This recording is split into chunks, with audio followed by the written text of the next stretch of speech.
नमस्कार दर्शकों, स्वागत है आपका टीवी 24 पर। आपके साथ मैं हूं समर्थ प्रेरणा और आप देख रहे हैं हरियाणा विधानसभा चुनाव पर हमारी खास पेशकश सियासी धाकड़ कौन। आधे घंटे की इस विशेष प्रस्तुति में हम हरियाणा चुनाव में बन रहे सभी राजनीतिक समीकरणों का बड़ी बारीकी से अध्ययन करते हैं।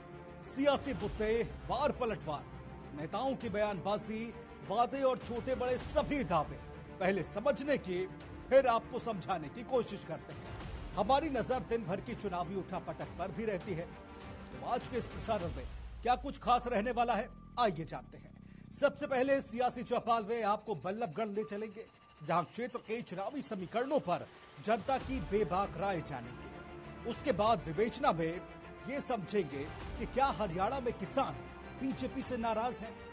अगर ऐसा है तो बीजेपी के लिए ये चुनाव में कितनी मुश्किल पैदा करेगा। फिर जानेंगे रोहतक के विधायक बीबी बत्रा का रिपोर्ट कार्ड। जनता से खुद पूछेंगे कि उनके विधायक जी कैसे रहे। और अंत में आपकी विधानसभा में बात कुरुक्षेत्र की। तो चलिए बिना किसी देरी के शुरू करते हैं अपनी यह खास पेशकश। लेकिन सबसे पहले दिन भर के बड़े सियासी घटनाक्रम जान लेते हैं खटाखट अंदाज में। विधानसभा चुनाव के लिए बीजेपी ने जारी की दूसरी लिस्ट में कुल 21 उम्मीदवारों के नाम। प्रदेश अध्यक्ष मोहन लाल बड़ोली समेत कई विधायकों का कटा टिकट। हरियाणा विधानसभा चुनाव के लिए आम आदमी पार्टी ने 11 कैंडिडेट की तीसरी लिस्ट जारी कर दी। बीजेपी छोड़ आपका दामन थामने वाले सुनील राव को अटेली से मिला टिकट। अभिनेता राजकुमार राव के बहनोई हैं सुनील राव। कलानौर से बीजेपी प्रत्याशी रेणु डाबला की नामांकन जनसभा में शामिल हुए सीएम नायब सिंह सैनी। जनसभा को किया संबोधित। रेणु डाबला का कांग्रेस की शकुंतला खटक से है मुकाबला। प्रदेश में कई नेताओं की बगावत झेल रही बीजेपी को लगा एक और झटका। पार्टी उपाध्यक्ष संतोष यादव ने दिया इस्तीफा। वफादारों की उपेक्षा का लगाया आरोप। जुलाना से कांग्रेस प्रत्याशी और खिलाड़ी विनेश फोगाट को घेरने की बीजेपी ने बनाई रणनीति। पार्टी ने जुलाना से कैप्टन योगेश बैरागी को चुनावी मैदान में उतारा। विनेश को टक्कर देंगे योगेश।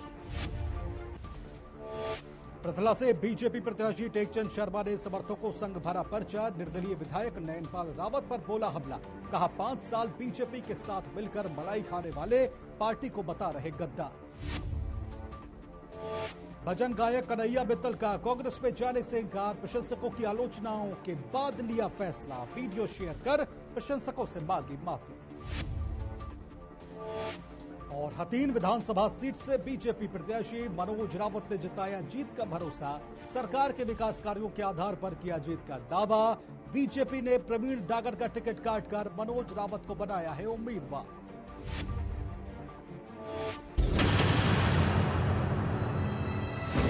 दिन भर की बड़ी सियासी अपडेट के बाद अब चुनावी चौपाल का रुख करते हैं। सैनी सरकार में कैबिनेट मंत्री मूलचंद शर्मा को बीजेपी ने एक बार फिर बल्लभगढ़ विधानसभा सीट से प्रत्याशी बनाया है।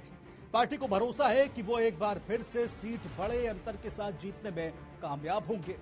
अब इस मुद्दे पर बल्लभगढ़ की जनता क्या सोचती है, सियासी चौपाल में देखिए हमारे संवाददाता विनोद मित्तल की ये खास रिपोर्ट। विधानसभा चुनाव चल रहा है।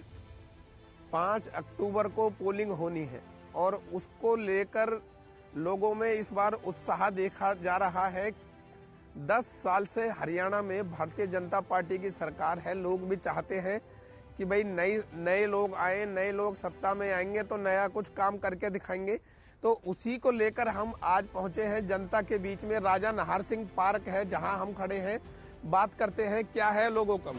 इस चुनाव में तो हम ये कर रहे हैं जी, हमारे तो एक ही सिद्धांत है हमारा, हमें भाजपा को वोट देना है, चाहे कैंडिडेट कोई भी हो, चाहे गदर हो, चोरी हो, लूट हो, वोट भाजपा को ही देनी है। कोई भी पार्टी आ जाए, कोई मतलब जो है कार्य करवा के राजी नहीं है। चावला कॉलोनी में 3 महीने से गंदा पानी आ रहा है, लेकिन नगर निगम को बार बार वीडियो भेजता हूँ गंदे पानी के, लेकिन कोई इस बात की समस्या का हल नहीं है।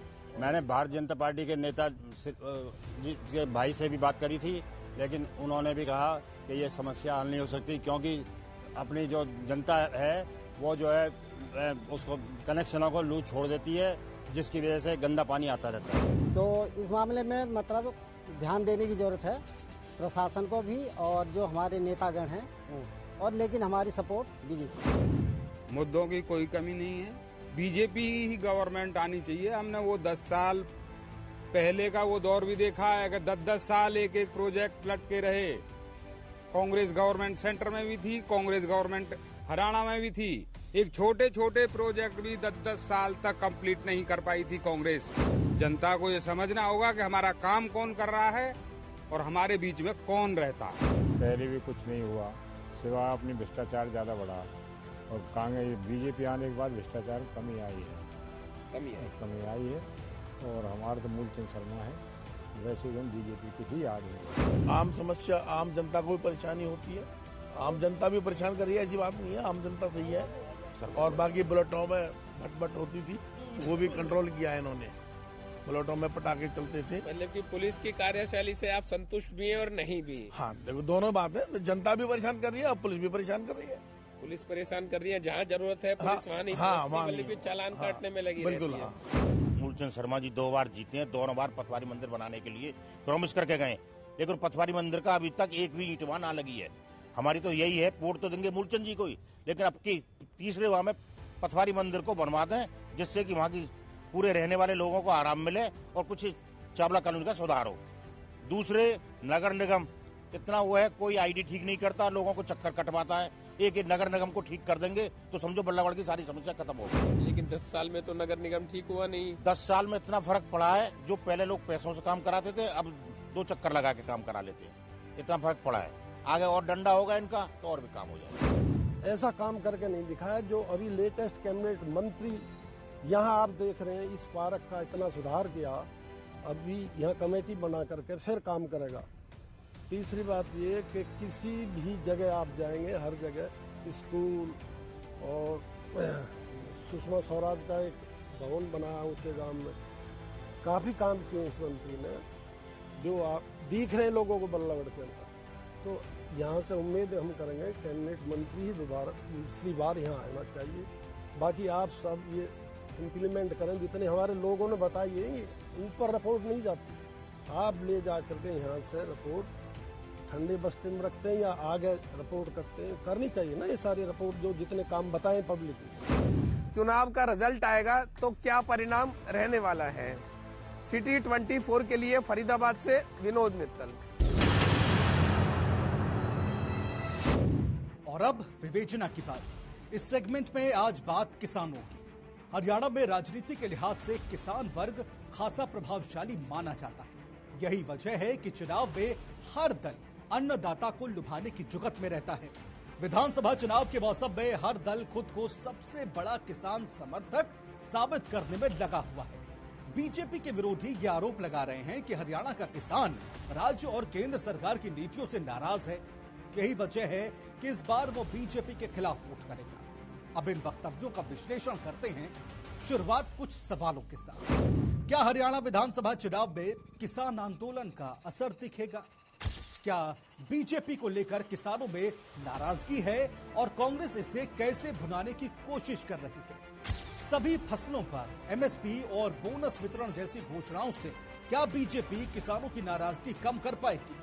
और लोकसभा चुनाव में क्या बीजेपी को अन्नदाता की बेरुखी का खामियाजा भुगतना पड़ा? 3 साल पहले यानी साल 2021 में हुआ किसान आंदोलन आपको याद होगा। केंद्र सरकार के 3 कृषि कानूनों को किसानों के लिए अलाभकारी बताकर उसका सड़क से लेकर के संसद तक खूब विरोध किया गया। किसानों के उस आंदोलन में राजनीतिक दलों ने जमकर राजनीति की थी। बाद में अन्नदाता किसानों के दबाव में सरकार को वो तीनों कानून वापस लेने पड़ गए। मोदी सरकार ने कृषि कानून भले ही वापस ले लिए हों, लेकिन किसानों का एक वर्ग आज भी आंदोलन की मुद्रा में है।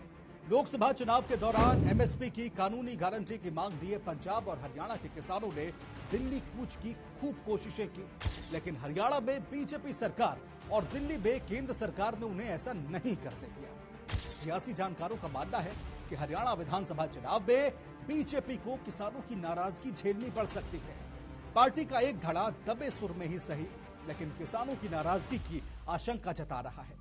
इसलिए अब बीजेपी ने चुनाव में किसानों को रिझाने की कोशिशें शुरू कर दी हैं।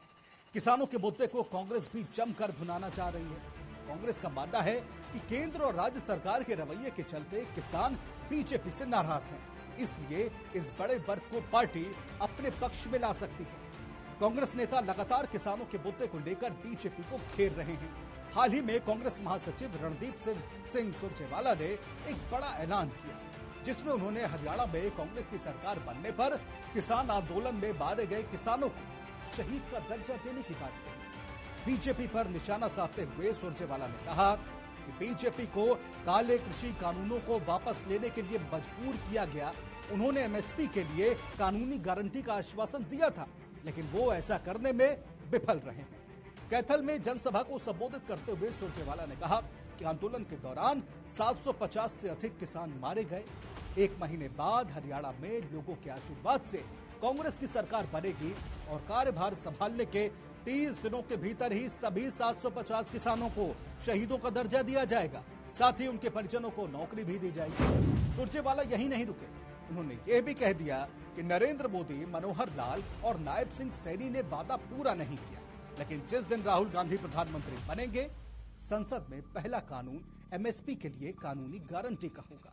बीजेपी जानती है कि किसानों की बेरुखी उसे बहुत भारी पड़ जाएगी। यही वजह है कि अन्नदाता को रिझाने की कोशिशें वो भी खूब कर रही है। हरियाणा में विधानसभा चुनाव की घोषणा से पहले मुख्यमंत्री नायब सिंह सैनी ने राज्य के 5,20,000 किसानों के खातों में 525 करोड़ रुपए की किस्त जारी करने की घोषणा की। ये भुगतान किसानों को 2,000 रुपए प्रति एकड़ बोनस के रूप में करने की बात कही गई। इससे पहले 15 अगस्त 2024 को स्वतंत्रता दिवस के मौके पर मुख्यमंत्री दुग्ध उत्पादक प्रोत्साहन योजना के तहत 35,000 दुग्ध उत्पादकों को अप्रैल, मई और जून 2024 के लिए 15 करोड़ 59 लाख रुपए की सब्सिडी जारी की गई। इतना ही नहीं, मुख्यमंत्री ने यह भी ऐलान किया कि प्रधानमंत्री बीमा योजना के तहत हरियाणा में घरों तक दूध सप्लाई करने वालों का बीमा प्रीमियम राज्य सरकार वहन करेगी। नायब सैनी की सरकार ने कुछ दिन पहले ही सभी फसलों की खरीद न्यूनतम समर्थन मूल्य यानी एमएसपी पर करने का निर्णय लिया था। प्रदेश में अब रागी, सोयाबीन, काला तिल, कुसुम, जौ, मक्का, ज्वार, जूट, खोपरा और मूंग की एमएसपी पर खरीद की जाएगी। मतलब ये कि अब हरियाणा की सभी फसलें न्यूनतम समर्थन मूल्य पर खरीदी जाएंगी। मैं सुरेंद्र इंदौरा, वरिष्ठ पत्रकार हूँ रेवाड़ी में। लंबे समय से यहाँ पत्रकारिता में काम कर रहा हूँ। अभी जो आपने क्वेश्चन किया है कि किसान आंदोलन का विधानसभा चुनाव पर क्या फर्क पड़ेगा, सभी जानते हैं इस बात को कि पिछले दिनों लोकसभा चुनाव संपन्न हुए। लोकसभा चुनाव में कांग्रेस 0 से उठकर 5 सीटों पर पहुंची है और भारतीय जनता पार्टी को एक तरह से यूँ कहो कि 5 सीटों पर सीधा नुकसान हुआ है। इसका कारण जो आपने किसान आंदोलन की बात की है उसका काफ़ी असर पड़ा है, देखने को पता लग ही रहा है। किसानों ने दिल खोल कर और कांग्रेस का साथ दिया है और जमकर भारतीय जनता पार्टी का विरोध किया है। मुझे लगता है कि इस बार भी विधानसभा के चुनाव में भी किसान आंदोलन का असर पड़ेगा। भारतीय जनता पार्टी के अगेंस्ट में किसान जा सकते हैं, क्योंकि किसानों की जो इतनी बड़ी समस्याएं थी उस पर सरकार ने, जैसा कि वो बता रहे हैं, कोई ध्यान नहीं दिया। उनको दिल्ली तक भी नहीं आने दिया, बॉर्डर पर बैठे हैं, आज भी उनका आंदोलन जारी है। और आज जो चुनावी माहौल चल रहा है इस हरियाणा प्रदेश के अंदर, बड़ा अच्छा माहौल चल रहा है कांग्रेस का। आज पूरे हरियाणा प्रदेश के अंदर हर वर्ग बीजेपी सरकार से दुखी होकर व्यवस्था को बदलने के लिए, इस सरकार को बदलने के लिए सब तैयार हो रहे हैं। और आने वाले अभी जो चुनाव है उसके अंदर कांग्रेस की बहुमत की सरकार बने। बहुत भारी, चाहे किसान हो, चाहे मजदूर हो, चाहे व्यापारी हो, आज सभी वर्ग आज इस सरकार से, बीजेपी सरकार से दुखी है। और इसी वजह से 10 साल के अंदर इन्होंने जो सभी वर्गों के लिए हर वर्ग दुखी रहे हैं, उसी वजह से आज लहर जो चल रही है वो कांग्रेस की लहर चल रही है। और निश्चित तौर पर इस हरियाणा प्रदेश के अंदर कांग्रेस की सरकार बनेगी। राहुल जी ने जो यात्रा करी, इस यात्रा के अंदर सभी लोगों को जगाने का काम किया। दलित, पिछड़े, आदिवासी, गरीब, मजदूर, किसान, सबके हितों की बात जो उन्होंने की, तो आज आशा और उम्मीद है कि इन वर्गों की भी बात सुनाई होगी और आने वाला भविष्य कांग्रेस का। सारा असर पड़ रही है जी। किसान भाजपा के कोई हक में नहीं है और इस सरकार के बिल्कुल खिलाफ किसान वोट देगो और जो किसाना का हक की कोई सरकार अपनी बनावेगो, नहीं तो किसी को समर्थन करेगो। और चटोनी साहब का ये आदेश आ गया है, लेकिन ये सच्चाई है, किसान इस भाजपा सरकार को कोई वोट नहीं देगा। सारी नाराजगी है, कह तो दी सी लेकिन कुछ कर तो नहीं रहा ने। समय पे गलत बरसात हो जैसे तो मुआवजे में लेने, ना हुए तो में लेने, सारा ही काम ही सरकार ने उल्टा कर रखा है। किसान के प्रति कोई ठीक काम नहीं करियो। ये तो किसान ठाडा सी जो इतना साल पढ़ा रहा तो क्या ले रहा नहीं, तो ये सरकार ने तो ऐसा कानून बना दिया था जो किसान के तो सारा ही खिलाफ था।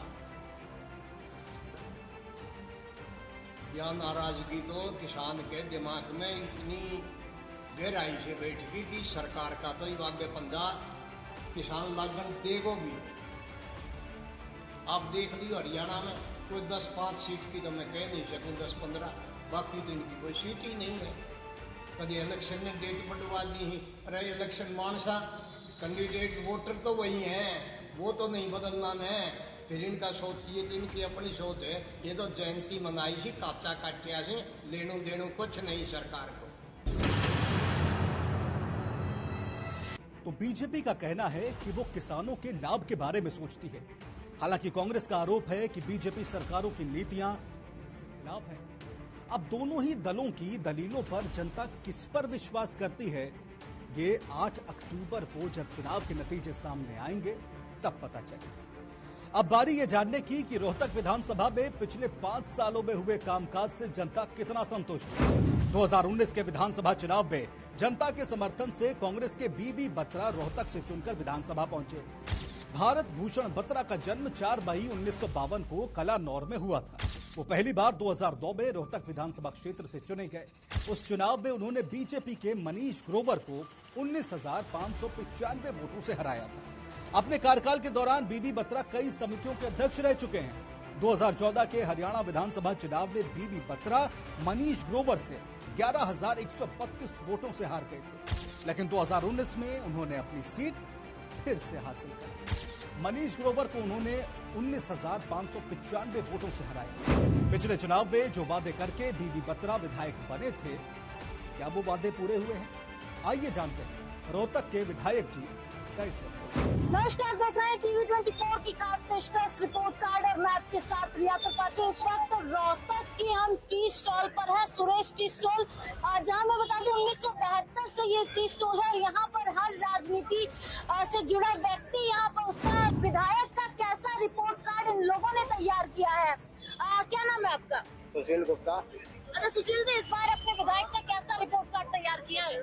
ठीक है, वही बात है, उसके पास पावर थी नहीं बेचारे के पास, उसे पावर नहीं थी तो वो काम नहीं कर पाया। जिसके पावर थी वो वैसे काम नहीं कर पाए, ठीक है ना। तो काम रोहतक शहर में बहुत कम हुआ है। अच्छा, बिजनेस मैन की अगर बात करें तो जो सत्ता रही है, कितना फायदा उन लोगों को हुआ है इस बार? बिजनेस में तो ऐसा कोई नुकसान वाली बात नहीं हुई है, लेकिन मेन जो दिक्कत है वो रही है नगर निगम की। नगर निगम के अंदर जो है ना लोगों को आईडी के लिए बहुत ज्यादा परेशान होना पड़ रहा है। अपने छोटे छोटे कामों के लिए बहुत ज्यादा धक्के खाने पड़ रहे हैं। खट्टर साहब चाहे बेशक से ईमानदार भी थे, लेकिन खट्टर साहब की जो है ना अपने उसके ऊपर पकड़ नहीं थी, और पकड़ न होने के कारण जो है ना निचले वालों ने खूब मनमानी की। उन्होंने पब्लिक को खूब परेशान किया और नगर निगम के अंदर जो है ना बंदे जा करके बहुत परेशान हुए। तो मैं तो यही कहना चाहूंगा कि चाहे खट्टर साहब चाहे कितना भी ईमानदार हो, चाहे सैनी साहब कितने भी कैसा भी हो, जब तक नीचे के बंदे के ऊपर पकड़ नहीं होगी, नीचे के बंदे जब तक समाज के साथ नहीं जुड़ेंगे, जब तक जो है ना पब्लिक खुश नहीं हो सकती। देखो, रोहतक शहर के जो मौजूदा विधायक है श्री बीबी बत्रा जी, इनका रिपोर्ट कार्ड तो जनता पहले ही बता चुकी है। 100/100 नंबर है। अच्छा। मृदुभाषी है, बहुत प्यार से बोलते हैं, बहुत इज्जत करते हैं बुजुर्गों की, महिलाओं की, बेटियों की सुरक्षा की बात करते हैं। भाई कुछ दिनों से अब चुनाव गर्मी पे है और पिछले हफ्ते जनसभा हुई थी तो उसमें विधायक जी ने कहा था कि भी आज बेटी आभूषण डाल के भी नहीं निकल सकती, जो कि सच है। अगले ही दिन हुड्डा सिटी पार्क में एक महिला की चैन छीन ली गई। 2014 में जब विधायक जी बत्रा थे 9 से 14 तक, तभी शहर का सौंदर्यीकरण हुआ था। देखो, जनता जो मुद्दे हैं, जो मौजूदा विधायक है बीबी बत्रा जी, उन्होंने विधायक रहते हुए अपनी विधायक की भूमिका को सही नहीं निभाया। वो हमेशा कहते रहे मेरी तो चलती नहीं, मेरी तो चलती नहीं। जब आपकी चलती नहीं तो आप विरोध करो, सड़कों में आओ, लोगों को साथ लो, अपने कांग्रेस के कार्यकर्ताओं को साथ लो और विरोध प्रदर्शन करो कि सरकार में हमारी चलती नहीं, ये काम है, इस काम को करवाओ। डीसी के पास जाओ, एसपी के पास जाओ, मुख्यमंत्री से मिलो और अपनी पार्टी के जो और दूसरे नेता है, आपके जो नेता है प्रतिपक्ष भूपिंदर सिंह हुड्डा, उनको जाके बताओ कि भाई ये काम है रोहतक शहर के, ये नहीं हो रहे, ये करवाओ, आवाज उठाओ विधानसभा में। हाँ, उन्होंने विधानसभा में आवाज उठाई, लेकिन सारे काम जो है मनीष ग्रोवर ही करवा रहे हैं। हालांकि वो कुछ भी नहीं है, किसी भी संवैधानिक पद पे नहीं है, ना पार्टी में ना सरकार में, लेकिन फिर भी वो काम करवाते हैं। उनके दरवाजे हमेशा लोगों के लिए खुले हैं। हमने तो जब भी जितने भी काम करवाए हैं, हमारी छोरी मार्केट में वहाँ का प्रेसिडेंट हूँ और हमारे जितने भी काम है सारे काम वही करवाते हैं। छोरी मार्केट में कांग्रेस के राज में एक भी स्ट्रीट लाइट नहीं लगी थी। मुद्दे तो मैडम हमेशा के लिए सेम ही है। जनता को तो शहर के अंदर जो सफाई चाहिए, पानी चाहिए, अच्छी सड़कें चाहिए, समय पे बिजली चाहिए, बच्चों के लिए जो है शिक्षण जो है वो अच्छे चाहिए, बस। और तो क्या है मुद्दे, आम जनता के लिए हमेशा के लिए यही मुद्दे हैं। और तो मतलब काफी टाइम से यही चल रहा है कि अब पिछले 10 साल से जो है रोहतक में कोई खास विकास नहीं हुआ। एक थोड़ा बहुत एलिवेटेड बना है और एक ये सड़कों की मामला और ये में थोड़ी सी दिक्कत चल रही है। जो भी इस पे खरा उतरेगा उसको जनता अपना पूरा सपोर्ट देगी। अच्छा, विधायक आपके क्षेत्र में कितनी बार पहुंचे हैं? बीबी बत्रा यहाँ से विधायक है। बीबी बत्रा जी तो आते रहते हैं, लगभग डेली आते हैं। ग्रोवर साहब भी आते रहते हैं, यहाँ पे मतलब आते ही रहते हैं, दोनों ही आते हैं। देखने वाली बात ये होगी कि अब 8 अक्टूबर को किस तरह के नतीजे आते हैं कि प्रदेश में एक बार फिर कमल खिलेगा, हाथ पर मोहर लगेगी या झाड़ू चलने वाली है, क्योंकि बीजेपी हैट्रिक लगाने की तैयारी कर रही है। वहीं कांग्रेस का कहना है कि वो वापसी करेंगे, वापसी की लड़ाई चल रही है। और वहीं जननायक जनता पार्टी और इनेलो अपने अस्तित्व की लड़ाई लड़ रहे हैं और आम आदमी पार्टी हरियाणा में अपना भविष्य तलाश रही है। टीवी 24 के लिए रोहतक से मैं रिया त्रिपाठी। तो रोहतक के विधायक के 5 साल के काम का लेखा जोखा आपने जाना। अब जाते जाते बात आपकी विधानसभा की। इस सेगमेंट में हम रोज हरियाणा के कुछ विधानसभा क्षेत्रों की चर्चा करते हैं। इस सिलसिले में आज हमारी सहयोगी तनु चतुर्वेदी बात करेंगी कुरुक्षेत्र की लाडवा, पिहोवा, शाहाबाद और थानेसर विधानसभा क्षेत्रों की। नमस्कार दर्शकों, आपकी विधानसभा के इस खास सेगमेंट में आप सभी का स्वागत है। सबसे पहले बात इस बार की हॉट सीट लाडवा की करते हैं। इस सीट पर पिछले 3 चुनावों में कांग्रेस, बीजेपी और इनेलो ने एक एक बार जीत दर्ज कराई थी। 2019 में कांग्रेस के मेवा सिंह ने जीत हासिल की थी, जबकि 2014 में बीजेपी के डॉक्टर पवन सैनी और 2009 में इंडियन नेशनल लोक दल के शेर सिंह बरशामी की जीत हुई थी। लाडवा सीट पर सैनी समाज के वोटर्स का एक महत्वपूर्ण भूमिका रही है। इस बार हरियाणा के मुख्यमंत्री नायब सिंह सैनी को करनाल के बजाय लाडवा सीट से चुनाव लड़ाने का बीजेपी ने एक बड़ा फैसला किया है। पार्टी को उम्मीद है कि सैनी के मैदान में आने से सैनी समाज का समर्थन पार्टी की ओर झुकेगा। अब बात पिहोवा विधानसभा सीट की कर लेते हैं। यहाँ 2019 में बीजेपी जीती थी। पिछले चुनावों में पिहोवा में कुल 34.69% वोट पड़े थे, जिनमें बीजेपी के सरदार संदीप सिंह ने कांग्रेस के मनदीप सिंह चौथा को 5,314 वोटों से हराया था। पिहोवा में पुरुषों से ज्यादा महिलाएं वोटिंग में दिलचस्पी लेती हैं। पिछले चुनावों में यहां महिलाओं के मत प्रतिशत 70.77% रहा है, वहीं पुरुषों का मत प्रतिशत 69.87% रहा है। जिले में कुल मतदान 72.27% रहा। पिहोवा एक धार्मिक स्थल है। हरियाणा सरकार ने शहर की सीमा में मांसाहारी भोजन की बिक्री और खरीद पर प्रतिबंध लगा रखा है। कहते हैं कि महाभारत के दौरान कुरुक्षेत्र की इस लड़ाई में अपने प्राणों की आहुति देने वाले सैनिकों का अंतिम संस्कार पिहोवा में कराया गया था। शाहाबाद विधानसभा निर्वाचन क्षेत्र भी हरियाणा के कुरुक्षेत्र जिले में आता है।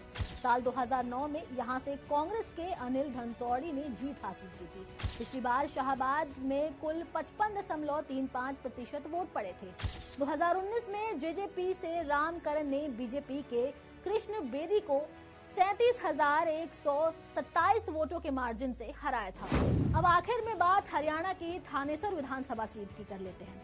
इस सीट से 2019 में बीजेपी ने जीत का परचम लहराया था। 2019 में थानेसर में कुल 43.3% वोट पड़े थे। बीजेपी के सुभाष सुधा ने कांग्रेस के अशोक अरोड़ा को लगभग 842 वोटों के मार्जिन से हराया था। थानेसर में कुल 1,29,063 वोट हैं और इनमें से 1,06,676 पुरुष वोटर हैं और महिला मतदाताओं की संख्या 91,843 है। थानेसर धार्मिक स्थलों का केंद्र माना जाता है। यहाँ आपको कई तरह के प्राचीन मंदिर मिलेंगे जो शहर के इतिहास का एक हिस्सा रहे हैं। मंदिरों के अलावा यहाँ प्रसिद्ध गुरुद्वारे भी हैं जो पर्यटकों को आकर्षित करते हैं। थानेसर में मौजूद भद्रकाली मंदिर की मान्यता दूर दूर तक है। और फिलहाल के लिए मुझे दीजिए इजाजत। नमस्कार। तो इसी के साथ सियासी धाकड़ कौन के आज के एपिसोड में फिलहाल इतना ही, लेकिन हरियाणा विधानसभा चुनाव से जुड़ी हुई हर अपडेट के लिए आप बने रहिए टीवी 24 के साथ। नमस्कार।